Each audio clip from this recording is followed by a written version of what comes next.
Распространенная шутка гласит, если бы FNAF вышел сегодня, он снискал бы точно такую же популярность, как и в 2014 году. И действительно, за долгие годы бесконечных сиквелов, которые всех достали, теории загадок в сюжете, которые тоже всех достали,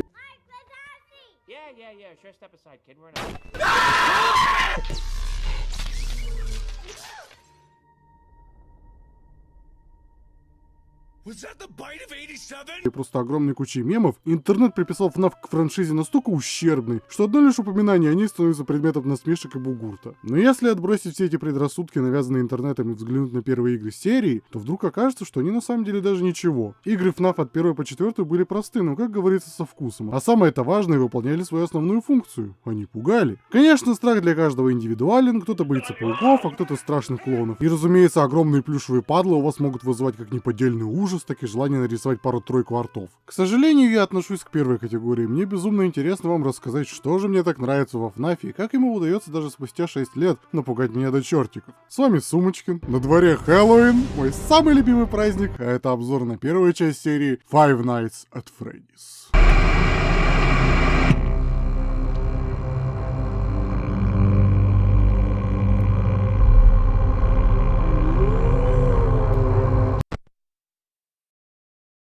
«Пять ночей с Фредди». Хоррор-игра, встряхнувшая жанры, ставшая мировым феноменом, добравшимся аж до PlayStation 5. Разработанная всего одним человеком, Скоттом Коутоном, на движке Collective, который вам более известен по другим хоррор-играм, по своей сути FNAF являлся и таким ответом в сторону критики ранних творений разработчика, мол, его игры выглядят страшно, а персонажи двигаются как аниматронные куклы. Не часто видишь то, как человек не просто принимает критику, а превращает свой главный недостаток в достоинство и выстраивает на его основе целую игру. Стоит ли мне говорить, что игроки, пресса и даже ваш покорный слуга были в восторге от игры, но была также и критика. В частности, игру критиковали за абсолютно однокнопочный геймплей, в котором персонаж не может ничего сделать, кроме как крутить башкой и допялиться в планшет. Знали бы люди 6 лет назад, что мы сейчас примерно так и живем. Такие отзывы в основном исходили от людей, истосковавшихся по, как они считают, нормальным хоррором, где главный герой у нас ходит с каким-нибудь оружием и способен дать отпор, а недавно вышедший Outlast, где геймплей состоял из беготни, еще пуще вгонял стариков в депрессию. Я же отвечу, что как тогда, так сейчас не стоит забывать о том факте, что FNAF в первую очередь инди-игра, а не AAA проект, и даже с учетом данного факта, геймплей во FNAF тем и хорош, что он просто до безобразия, но при этом уникален. Этим он и завоевал огромную популярность. Люди тупо раньше такого не видели, чтобы из геймплея, где ты крутишь башкой, можно было сделать хоррор, который работает на разных уровнях. И на уровне атмосферы, и на уровне постановки, и на уровне пугалок. Но обо всем по порядку, и давайте уже с головой углубимся в хоррор первого FNAF. История, как уже заведено в жанре, незамысловата. Вы охранник, нанимаетесь на работу в пиццерию, главной фишкой которой являются поющие и танцующие роботы-аниматроники, выглядящие как самые простые безобидные животные. Из всем известных сказок: зайчик, лисичка, цыпленок и медведь Потапыч. Вам каждую ночь названит ваш куратор, который объясняет правила попутно между делом, рассказывая, как вообще играть. А ваша задача состоит в том, чтобы отработать свою смену и досидеть до 6 утра. Скажу сразу и поставлю жирную точку: сюжет разбирать я не собираюсь, да и в первой игре его по большей части-то и нету. Все, что вам нужно знать, так это то, что роботы захвачены неупокоенными душами детей, стремящихся найти и убить каждого, кто стоит на их пути, а вы лох, работающий за $120. Нет, в этом ролике меня интересует одна цель — рассказать вам, чем так хорош FNAF и как ему удается вас напугать. Игра состоит из 3 важных хоррор-составляющих, каждая из которых работает как независимо, так и вместе с 2 другими. Это геймплей, визуал и звук. Начнем с самого простого. Как мы помним, задача игрока заключается в отсидке 6 часов в тесной каморке и неуплаченного электричества. В вашем распоряжении имеется планшет, подняв который вы можете мониторить ситуацию по камерам видеонаблюдения, кнопки по бокам ваших дверей, подсвечивающие коридор на небольшой промежуток времени, и, собственно, сами двери, закрывающиеся также отдельной кнопкой. Внизу показан ваш запас электроэнергии на ночь, и, использовав одно из вышеперечисленных устройств, нагрузка увеличится на 1 деление. Воспользуйтесь несколькими сразу, еще больше делений и больше нагрузки. Заканчивается энергия, вы просрали. По вашу душу ходят и даже бегают 4 аниматроника: Бонни, Чика, Фокси и звезда спокойной ночи малыши Фредди. Ваша задача не пустить их к себе в каморку любой ценой, ибо если они окажутся внутри, остановить их можно только одним способом — вовремя закрыть дверь. Увидели консультанта Airflame — закрываем дверь. К вам пришли подарки от Эльдорадо. Открывай, сука! Закрываем двери, и вы поняли. Движение роботов отслеживается по камерам, и благодаря физкультурнику Фоме, сдающему кросс на 5, камеры чекать вы должны на регулярной основе. Ответ на вопрос, чем пугает геймплей, лежит на поверхности. Вы заперты на всю ночь в богом забытой пиццерии, а аниматроники не только начинают ходить там, где не должны, пока вы не смотрите, но и идут специально к вам, и вы ничего не сможете с этим поделать, кроме как закрыть свои жалкие хлипкие двери и надеяться, что в этот раз принесет. Игра не то чтобы пугает своим геймплеем, кроме, разумеется, той кричащей части, но держит в постоянном напряжении, и вы должны практически все время быть чем-то заняты. Вы смотрите в камеры или подсвечиваете коридор, попутно закрывая двери. Главное одно — опасность где-то там. Она может нагрянуть в любую секунду, и одна ошибка с вашей стороны, как вы проиграли. Немаловажно и просчитать правильную тактику на прохождение ночи и гармонично распределить расход электроэнергии, что, увы, к сожалению, становится практически невозможно ближе к 5-й ночи, но об этом чуть попозже.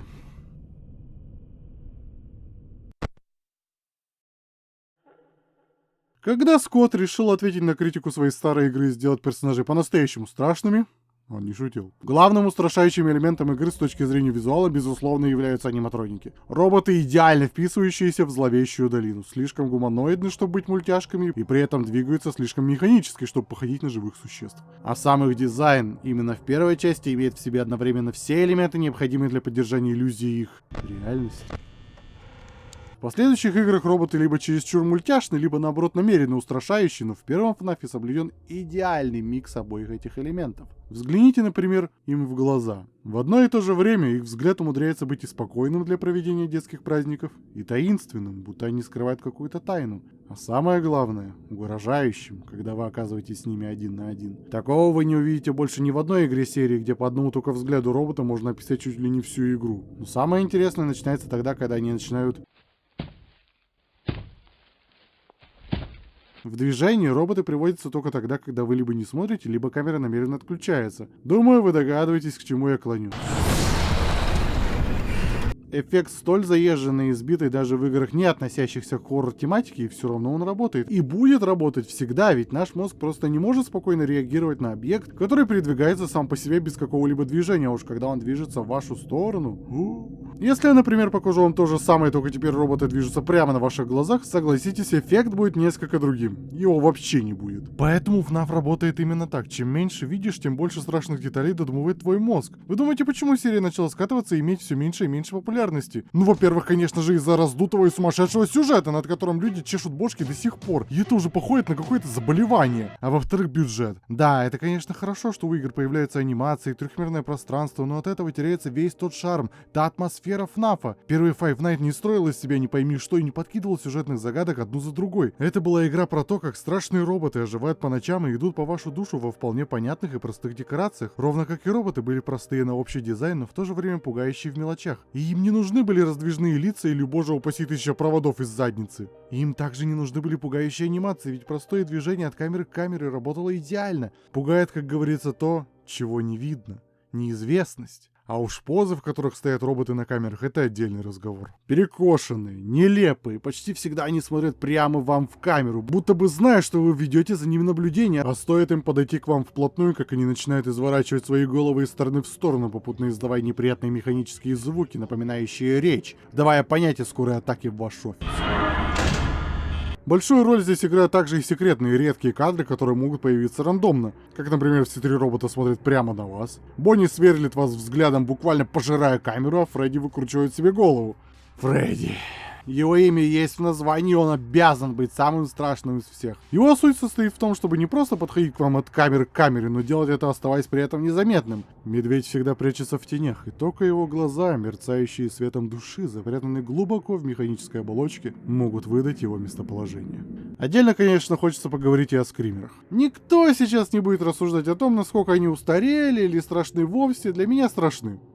И в первом FNAF я бы их разделил на 3 категории. Совсем не страшные, неожиданные и неожиданные страшные. К совсем не страшным, конечно, относятся Фокси и Голден Фредди. Этакий суперсекретный призрачный аниматроник, скример которого испугает разве что дизайнера, который просто посмотрит на огромную нелепо кричащую голову и скажет: «Толя, ты шо за хуй нарисовал?» Все, давай по новой. Миша, все переписываем, у тебя скучное лицо. Тебе никто денег не даст. А Фокси испугать не может вообще никого, ибо я не представляю человека, брызнувшего от робота, который просто вальяжно входит к вам в комнату и при этом кричит.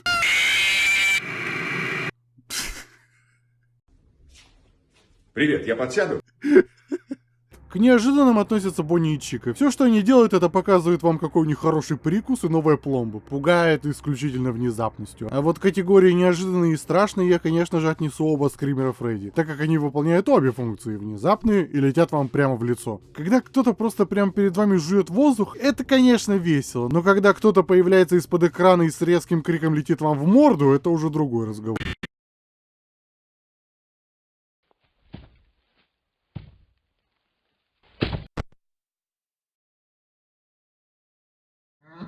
Самый главный инструмент игры, одновременно работающий как запугивание игрока, так и его ориентир. Когда у вас нет никакой возможности для контратаки и вы банально не знаете, что вам делать, звук приходит на помощь, давая подсказки, что происходит в темных коридорах пиццерии. Самый базовый звук, помогающий вам понять, что кто-то идет по вашу душу, это топот огромных роботических ног. Они слышны как в левом динамике, так и в правом, отчего определить, с какой стороны идет угроза, становится намного проще. Услышав, к примеру, шум ложек и кастрюлей на кухне, можно воспринять это как очередную опасность, но стоит вам заглянуть в камеру и увидеть, что этот шум становится громче, когда вы смотрите на кухню, у которой нет визуального сопровождения, как вы тут же поймете, что кто-то, скорее всего Чика, просто шарится в этом помещении, давая вам понять, что в ближайшее время от нее никаких атак ждать не стоит. А следующий звук, звучащий примерно вот так,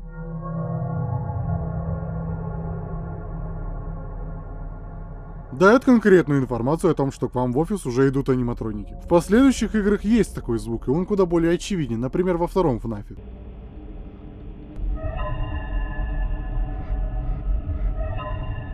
Другим немаловажным звуком является смех Фредди.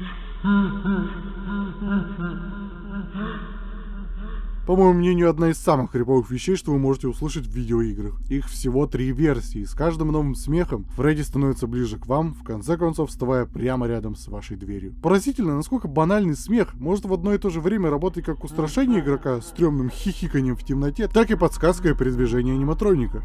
Любопытно тут и то, что сам смех является замедленной версией простого детского смешка, который также может быть услышан, если вам не повезет натолкнуться на золотого Фредди. Что, в свою очередь, вписывается в игровой лор, ведь, как мы помним, души детей заточены внутри железных монстров. И именно замедленная версия и звучит как этот симбиоз – машина и ребенок внутри. Перечисленные мною выше звуки могли, если не помочь игроку, то хотя бы предоставить какую-никакую информацию. Но далее пойдут те звуки, сделанные специально для хоррор-игры, с целью напугать вас или работать против ваших действий.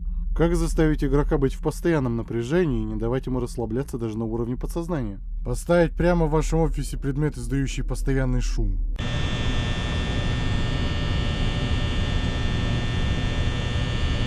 Всем известно, что человеку куда проще и приятнее находиться в тихой обстановке либо в полной тишине, но благодаря вентилятору вы буквально находитесь в постоянном шуме, мешающим вам не только расслабиться, но и сосредоточиться на отдельных звуках. Вспомним, например, звук приближения, или смех Фредди, или даже самые базовые шаги, и наложите вы на них постоянный шум вентилятора, как они тут же приобретут размытый и напрягающий окрас. Вы слышите, что что-то там шумит вдалеке, откуда-то исходят звуки, но вам тяжело на них сфокусироваться, вычленить их из общего шума. Я люблю потешаться над циркусом, и по большей части это вина интернета, что сделала из довольно безобидной мелодии, которая даже не из ФНАФа, раковый мем.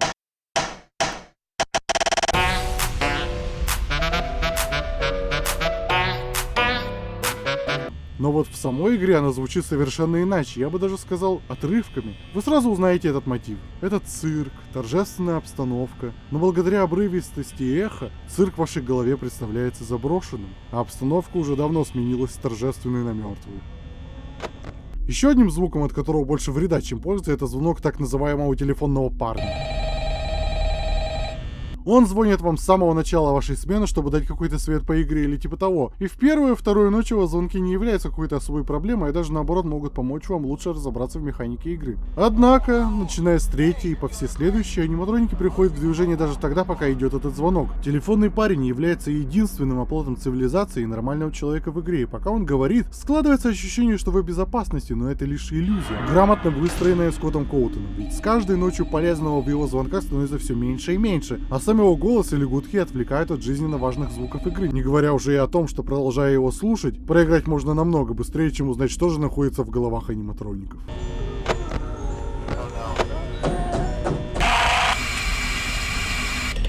Саунд-дизайн в игре, ровно как и визуальная часть, сделаны на высшем уровне, держа вас на иголках от начала и до конца ночи, и тем не менее в игру еще надо как-то играть, и с этим у первой части куча косяков. Самым основным из них служит рандом. Рандом в том, сколько будут стоять под вашими дверями роботы, сжирая вашу энергию. Рандом, сколько раз будет бегать Фокси, сдавать зачет в вашу дверь. А с прогрессом по ночам придумывать хоть какую-то адекватную тактику становится и вовсе невозможно, кроме как рассчитывать на «авось эта гнида сгинет нахрен с моей двери» или «поминай, как звали». Как я уже говорил, ролик по большей части был призван показать вам, как интересно и по-своему может пугать FNAF, даже с учетом всей его неоднозначности в плане геймплея. На страшных роботов и так смотреть довольно неприятно, но когда вы слышите звук приближающихся шагов и смех в темном коридоре, становится намного неприятней. Ну, а выводы, как всегда, остаются за вами.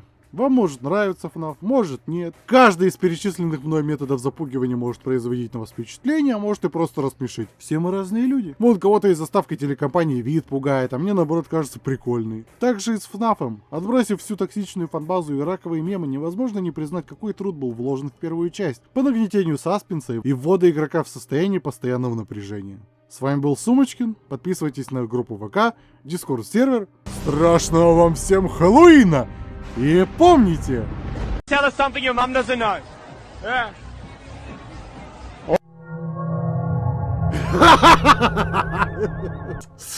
Ты делаешь целый ролик о том, как говоришь, что FNAF такой, блядь, страшный. У него такие звуки стрёмные, они нагнетают атмосферу, они работают. И тут ты заходишь в Твиттер и видишь видео, как чувак глотает микрофон и идет звук. В игре все работает, вот честное слово, нагнетает, но почему-то именно вне игры, в интернете, если ты вставишь любой звук из FNAF на какую-нибудь хуйню, она станет смешной. Это какое-то проклятие звуков FNAF. Быть страшными в игре, но смешными везде.